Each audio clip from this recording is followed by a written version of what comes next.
This dictation is 80 words per minute.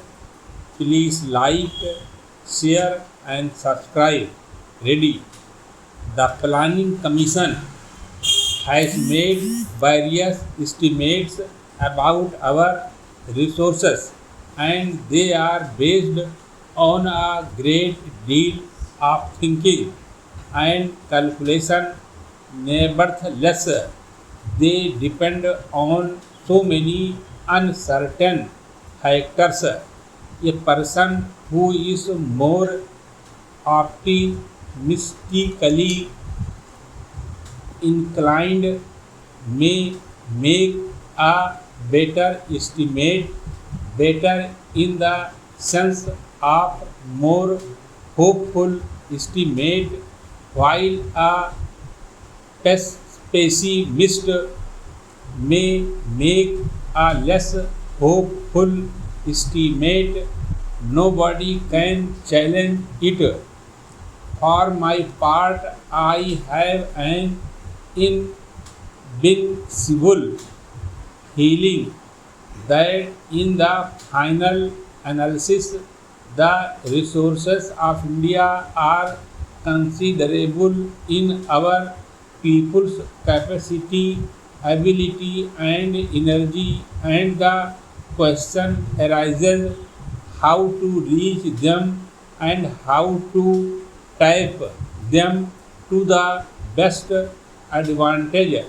I think this can be done by the realization by the people themselves that it is worthwhile doing so by their full cooperation and the like.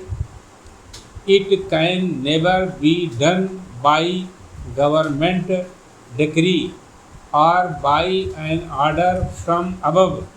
Therefore, it becomes important that our people should realize and understand fully what this process of planning is.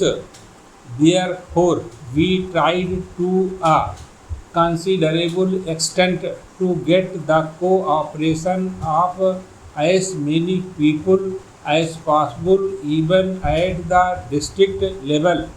Apart from a large number of groups of various kinds, I think it may be well said that India is very conscious of planning today. I was reading a Horner's book the other day in which he says that in India you cannot get away from this planning business. He had written it in slight irritation.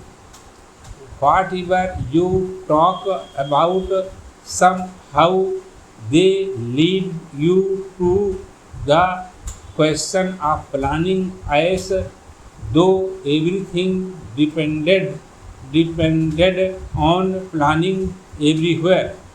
Well, whether his irritation was justified or not, I was glad to read that a person with no great sympathy for what we were doing felt enveloped enveloped by some kind of an atmosphere of planning.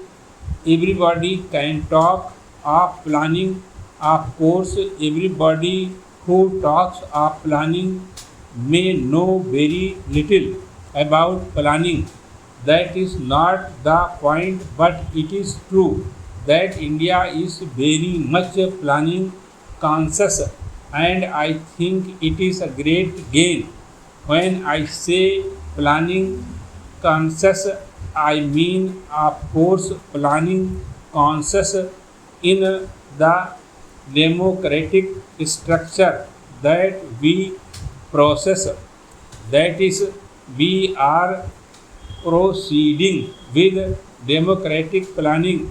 I am not criticizing any country that may not plan or any country that plans in some other way, authoritarian or some other way. It is none of my business to criticize other countries. They have to meet their problems, and it is up to them to decide how to meet them.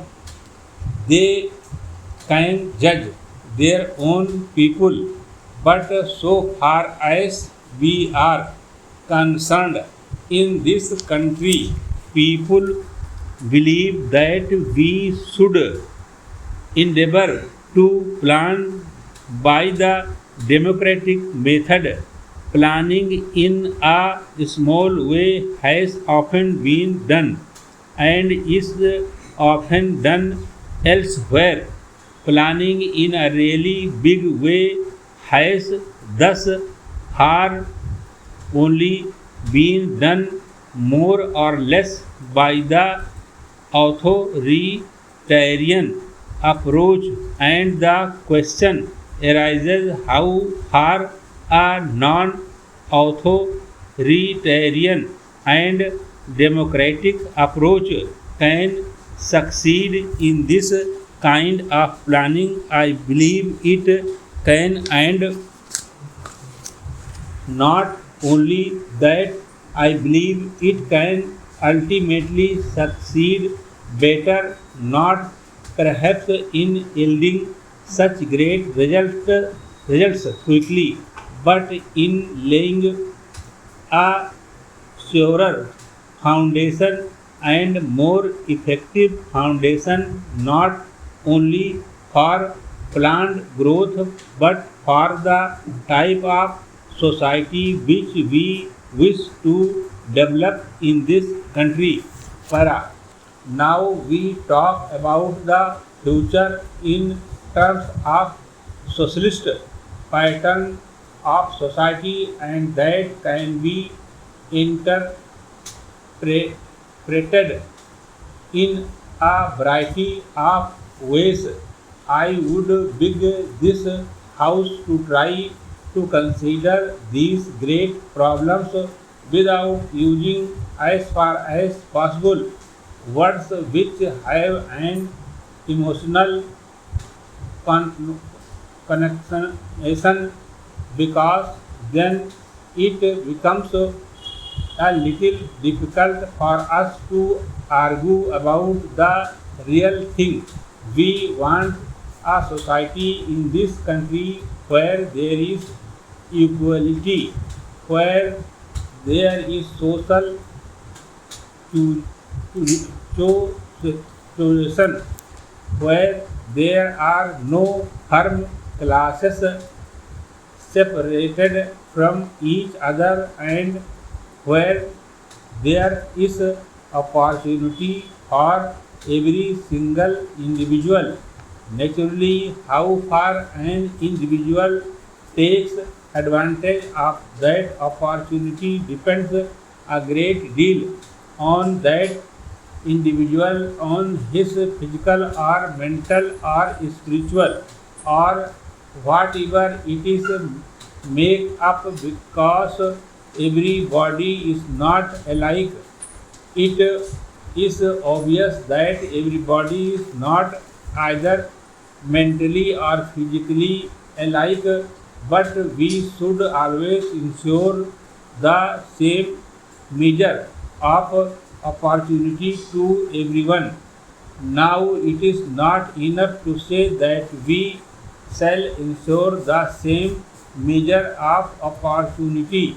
If the measure of opportunity is so low that there is practically no opportunity, it then does little good to say that everybody is getting the same measure of opportunity. It is not much good saying that everybody has the same measure of opportunity on poverty level because that means lack of opportunity to everybody.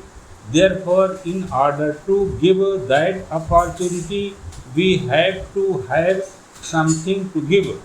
That is to say, we have to get out of poverty and lack of opportunity.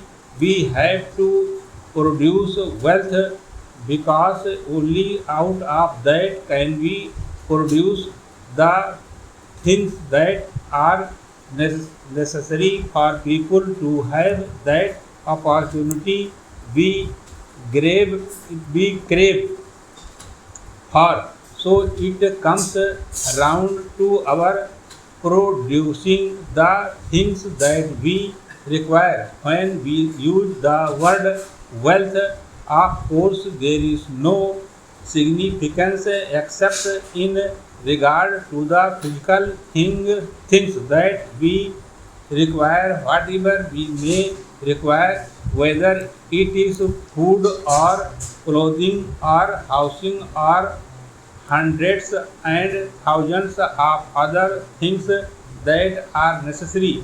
Education, health, and all that are the things that we require and that we want to place before everyone. How do we do that? Para.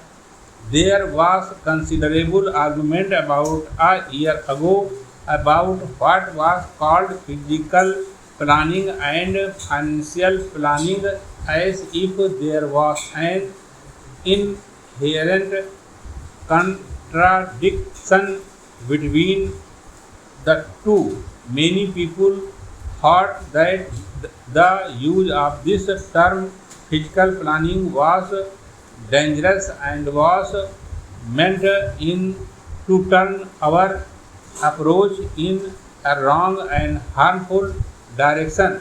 Now I do not understand how there can be any planning of any kind without physical planning.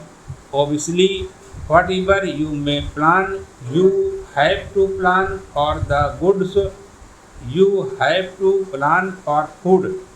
Stop.